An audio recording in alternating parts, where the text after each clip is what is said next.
Imagine Ephesus, an ancient city on the coast of the Aegean Sea. It was a major trade hub, rich in culture, religion, and philosophy. Goods flowed through its ports from across Asia. At its center stood the magnificent Temple of Diana, a wonder of the ancient world, dedicated to a pagan goddess of fertility. But beneath the grandeur, Ephesus was steeped in superstition, immorality, and idol worship. Spiritually, it was a dark place. In this very city, the Apostle Paul planted a Christian church during his third missionary journey. Many in Ephesus gave up magic, idols, and their old ways to follow Jesus Christ. Their faith was vibrant, full of passion. So many converted that local silversmiths, who made idols of Diana, saw their business decline. Furious, they stirred up a riot, hoping to drive Paul out. But a city official stepped in, calmed the mob, and allowed Paul to continue his work. Paul spent 3 years in Ephesus, preaching and teaching. The gospel spread widely, and the church grew strong.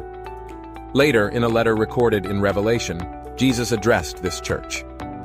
He described himself as walking among them and holding them in his hand, a powerful image of closeness and care. Jesus praised the Ephesian believers. They worked hard, endured hardship, and stayed faithful to true doctrine. They rejected false teachers, upheld discipline, and didn't tolerate evil. They also resisted the Nicolaitans, a group pushing for religious leaders to dominate the congregation. The name Nicolaitan combines 2 Greek words, Nico, meaning to conquer, and Laos, meaning the people. Their goal was power. But the Ephesian Christians knew Christ alone is the head of the church. Jesus called this church desirable, a term expressing deep affection, even likened to a man's love for a bride. It reflected how much he valued their faithfulness. But then came a serious warning. Jesus said they had left their first love. Their actions remained, but the heart behind them had faded. They were going through the motions. Their passion had become mere duty. Jesus urged them to remember their early love, repent, and return. If they didn't, he would remove their candlestick. Their witness would go dark. Sadly, history shows the church in Ephesus eventually did lose its influence. Still, Jesus ended with a promise.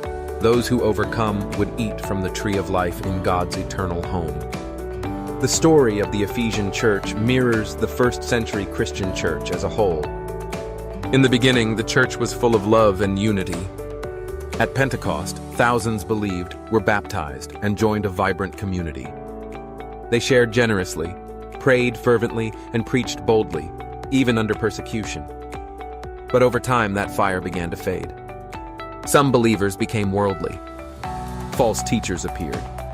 Others pretended to love but lacked sincerity. Power struggles arose.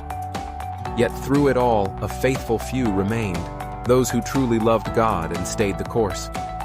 They were the overcomers. To them, Jesus promised eternal reward. The message is clear. Hold fast to your first love. Stay true, stay humble, and let your light shine, always.